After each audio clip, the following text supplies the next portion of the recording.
Dr. Zethek's 4 eyes rolled in synchronized disgust as the human specimen was wheeled into its pristine medical bay. The pathetic creature lay unconscious on the examination table, its pale flesh barely covered by primitive clothing, a laughable attempt at temperature regulation. "This is what the Galactic Council considers a rising species?" Zethek clicked to his assistant, Nurse Vexla. "Look at it. No natural armor, no poison glands, no redundant organs. It doesn't even have proper sensory stalks." Lieutenant Sarah Chen, Human Defense Force, had been brought in after a skirmish with Krillian raiders. Standard protocol demanded full biological analysis before interspecies contact clearance. Zethek had examined 847 different species during his 200-year career. He was the hegemony's foremost xenobiologist, with detailed analyses of everything from crystalline Zephyrians to plasma-based Vorthan collectives. But humans? Humans were evolutionary failures. "Begin preliminary scans," Zethek ordered, 6 manipulator arms dancing across holographic interfaces. "Let's see what passes for biology in this primitive specimen." The readings made him laugh, grinding metal echoing through the medical bay. "Single heart? How does it maintain circulation? And these lungs? 2 simple gas exchange sacs? My larvae have more sophisticated systems." Vexla peered at the displays. "Doctor, the bone density readings seem unusual. Low density, naturally, probably requires external supports." Zethek pulled up the skeletal scan and froze. "That can't be correct. Run it again." The second scan was identical. The human's bones weren't just dense, they were impossibly dense, composed of calcium phosphate matrix that should have prevented movement entirely. Yet the creature had moved with fluid grace during combat footage. "Calibration error," Zethek muttered, making service notes. "Continue with muscular analysis." 3 hours later, Dr. Zethek's confidence had evaporated completely. Every scan produced results contradicting everything he knew about biological engineering. The human's muscles were architectural impossibilities. Where species evolved specialized muscle groups, humans possessed horrifying abundances of fast-twitch and slow-twitch fibers intertwined in patterns defying evolutionary logic. The leg muscles alone could propel the creature several times its height vertically. "Vexla, has this equipment been tampered with?" Zethek's smugness had vanished. "Full diagnostics run twice, doctor. All systems normal." The neural mapping disturbed him most. The human brain was chaotic, interconnected regions lacking elegant specialization. Instead of dedicated processing centers, the neural network routed information through multiple pathways simultaneously. "This should cause constant seizures," he whispered. "How does it function with this neural chaos?" The cardiovascular analysis proved worse. The heart wasn't just a pump, it was a variable output pressure system capable of 300% efficiency increases under stress. Blood vessels constricted and dilated, redirecting flow within seconds. "Doctor, the subject is awakening," Vexla interrupted. Sarah Chen's eyes opened, exposed optical organs with no protection, yet tracking movement with predatory precision. "Where am I?" Her voice remained surprisingly controlled. "Aboard a hegemony medical vessel. I'm Dr. Zethek. You were injured in combat." Sarah sat up, muscle groups firing in perfect coordination. According to scans, she should be weakened from blood loss and tissue damage. Instead, she moved like an apex predator.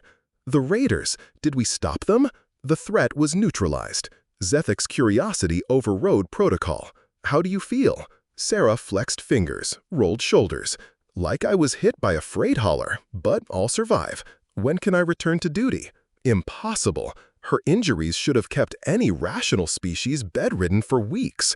Initial reports showed 3 fractured ribs, severe contusions, 20% blood loss. Yet she sat alert and mobile. "I need more tests," Zethek said carefully, "for medical clearance." "This is highly irregular." Vexla whispered as they prepared the combat simulation chamber. Stress testing so soon after injury. The human agreed, Zethic replied, though sharing concerns. I need to understand what we're dealing with. The chamber tested physical capabilities of hegemony soldiers, elite warriors from across the galaxy. Current program, moderate difficulty, equivalent to healthy Krillian warrior standards. Sarah stood center chamber, having shed damaged uniform for exercise garment. Without concealing clothing, her structure proved more disturbing. No natural armoring, chitinous plates, or protective scales. Just vulnerable flesh over impossible musculature. Begin simulation, Zethic ordered. Chaos erupted. Holographic Krillian raiders materialized energy weapons, molecular blades. Standard protocol provided defensive equipment and weapons. Sarah ignored everything.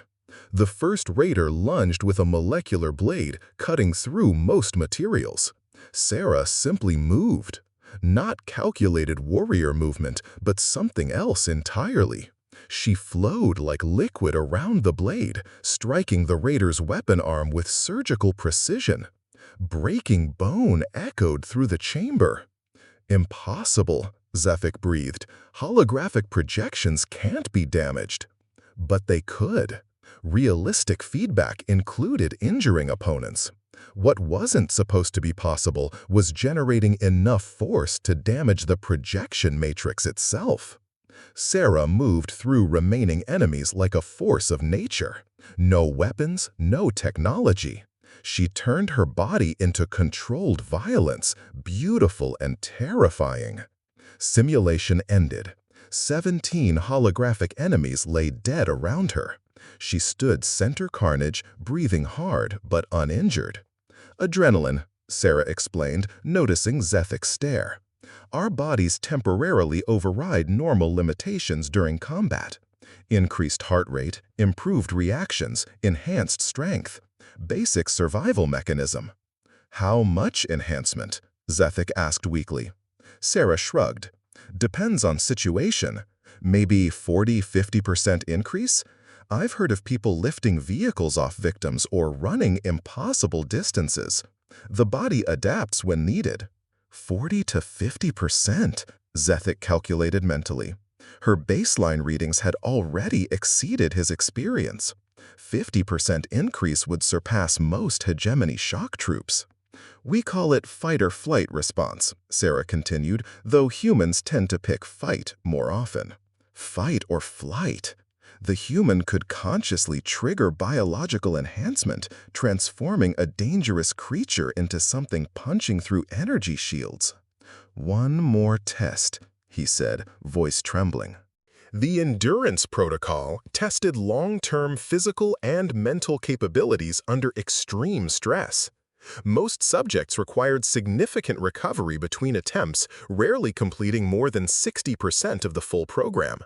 Originally designed for deep space missions where rescue might be impossible, the test combined physical challenges, problem-solving under pressure, sleep deprivation, and resource management. Current record, 73%, held by a Thackeray warrior scholar, Zethic explained. She required medical intervention before completion.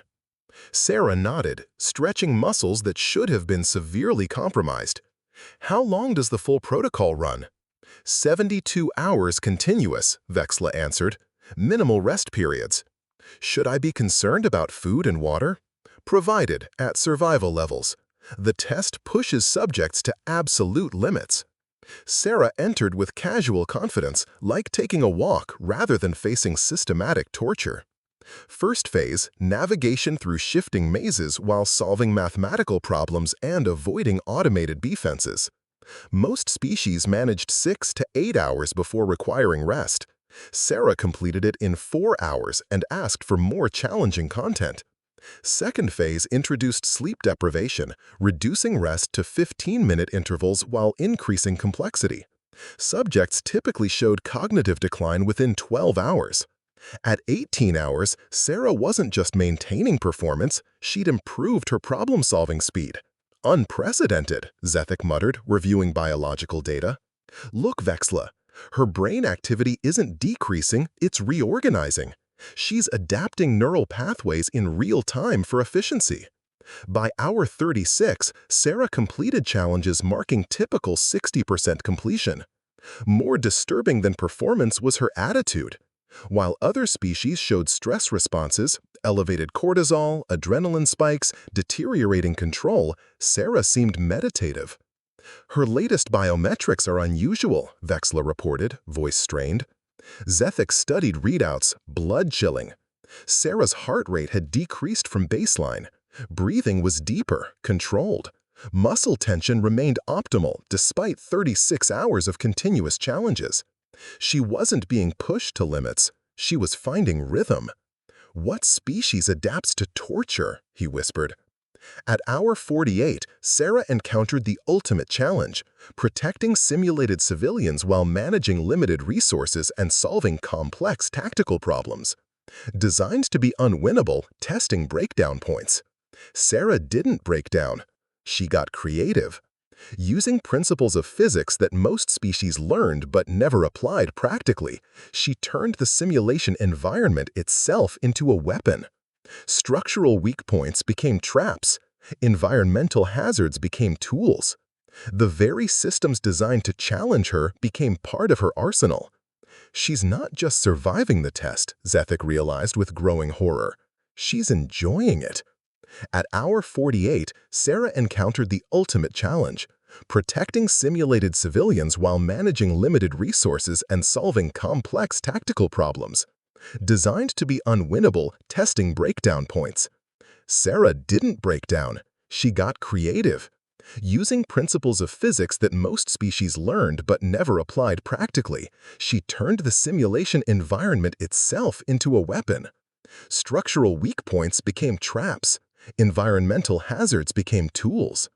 The very systems designed to challenge her became part of her arsenal. She's not just surviving the test, Zethek realized with growing horror. She's enjoying it. At the 60-hour mark, something unprecedented happened. Sarah requested to speak with Dr. Zethek directly. "I need to ask you something," she said, her voice coming through the communication system with that same casual tone she'd maintained throughout the ordeal. On the monitors, Zethek could see her standing calmly in the center of what should have been an overwhelming tactical nightmare. "What is it, human? This test, it's not really about endurance, is it? You're trying to figure out what humans are capable of."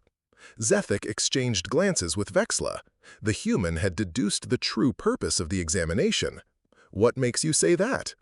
"Because this isn't standard medical clearance. I've never heard of a 72-hour stress test for injured personnel." Sarah paused, effortlessly dodging a simulated explosion while solving what appeared to be a quantum mechanics problem. "You're scared of us." The simple statement hit Zethek like a physical blow. "Scared? Of humans? You're barely evolved primates with delusions of grandeur." Sarah's laugh was genuinely amused. "Doctor, I've been monitoring the difficulty levels of your tests. Each phase has been significantly above what your equipment is rated for normal use. You've been pushing the parameters beyond standard limits." She was right. Zethek had been steadily increasing the challenge levels, each time certain he'd found the point where human capabilities would finally fail. Each time, Sarah had not only met the challenge, but seemed to thrive under increased pressure. "You want to know what humans are capable of?" Sarah continued. "We're capable of anything we decide we need to be capable of. Evolution didn't give us claws or armor or poison glands.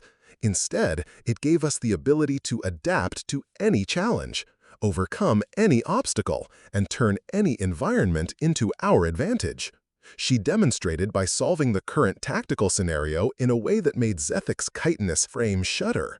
Using nothing but available resources and what she called basic human ingenuity, she had turned a hopeless defensive position into a devastating trap for the simulated enemies. "We're not stronger than a Krillian or tougher than a Thrakari," Sarah said, her vital signs remaining impossibly steady. "But we're more adaptable than anything you've encountered. We don't just evolve over generations, Doctor. We evolve during our individual lifetimes." "That's impossible," Zethick protested.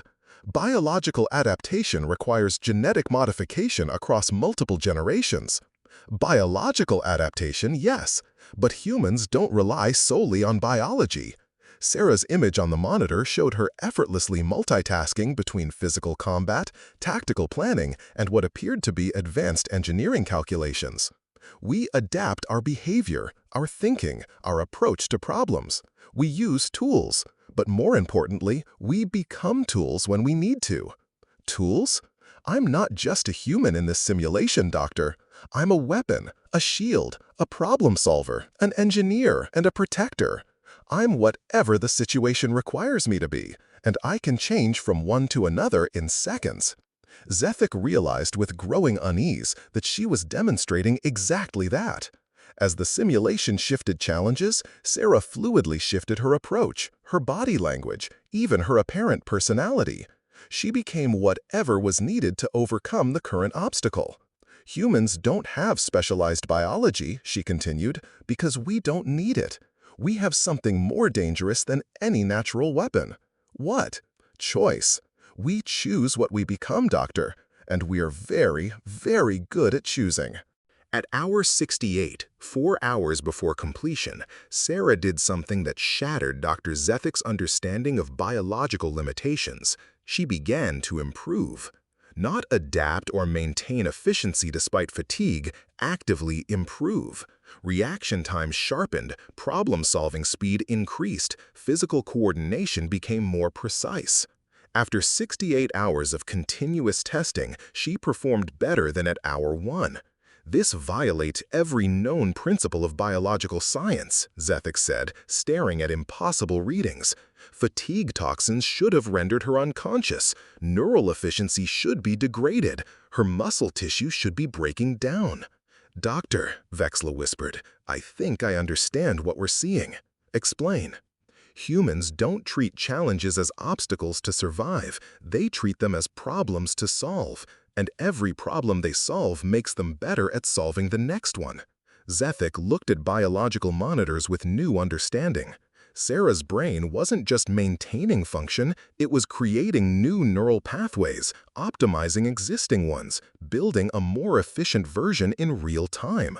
Her muscle tissue wasn't breaking down, it was rebuilding stronger with each stress cycle. She's not enduring the test, he realized, she's using it to upgrade herself. On monitors, Sarah reached the final challenge, a scenario designed to be absolutely impossible. It required simultaneous combat effectiveness, tactical genius, engineering expertise, and physical capabilities beyond any individual. She looked directly into the camera and smiled. "Doctor, I want to thank you for this opportunity." "Opportunity? I've learned more about my capabilities in 3 days than in years of standard training. Your tests pushed me to discover potential I didn't know I had." She turned to face the final challenge, defending a space station against overwhelming odds while preventing reactor meltdown and evacuating civilians. "Humans have a saying," Sarah said as she began moving, "what doesn't kill you makes you stronger." But that's not accurate. Zethick watched in fascination and horror as she accomplished the impossible through adaptability, creativity, and determination, defying biological laws. "The accurate version," Sarah continued, while simultaneously fighting, repairing systems, and coordinating evacuations, "is that what doesn't kill you teaches you how to kill it." She completed the scenario in 47 minutes, a task calculated to require minimum 4 hours. Protocol completed. Duration, 69 hours, 12 minutes. Success rate, 100%. Subject condition, enhanced baseline performance. Enhanced baseline performance, not degraded, not maintained, enhanced. Dr. Zethick sat in his private office, staring at the medical report that would change everything. 3 days had passed since Sarah Chen completed the endurance protocol, and he was still struggling to process the implications. The human had been cleared for duty and returned to her ship, casually mentioning she felt much better than when I arrived. Medical scans confirmed her injuries had not only healed completely, but her overall condition had improved beyond pre-injury baseline. Vexla entered carrying Zethek's preferred stimulant beverage. "Doctor, the Council is requesting your preliminary report on human biological capabilities." Zethek focused on the document before him. How do you explain to the galaxy's most advanced civilizations that they had encountered something that shouldn't exist? Vexla, what is the most dangerous species in known space? The Krillian Empire, certainly. Their warrior culture and advanced weaponry make them formidable. What about Void Hunters, Hive Queens of Sector 7? All dangerous in their own ways. Superior technology, overwhelming numbers, devastating biological weapons. Zethek nodded slowly. All dangerous because they're specialized. Perfect evolutionary adaptations for specific roles. He paused, looking at Sarah's file. But what do you do with a species that refuses to specialize? Every species we've encountered evolved to fill specific ecological niches. Predators, prey, parasites, symbiotes, they found their place. Zethek pulled up comparative biological data. But humans evolved to be generalists. He manipulated displays showing analysis charts. They're not the strongest, but strong enough. Not fastest, but fast enough. Not smartest, but smart enough. They're not best at anything specific, but competent at everything. Look at these adaptation rates. Humans don't just learn to survive new environments, they learn to thrive.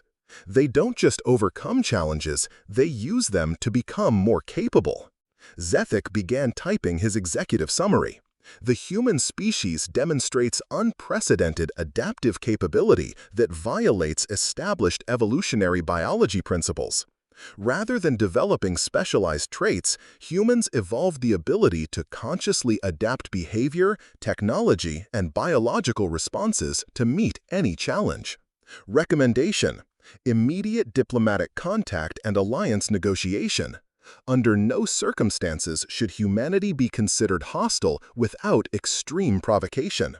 A species this adaptable will eventually overcome any opposition through persistence and innovation.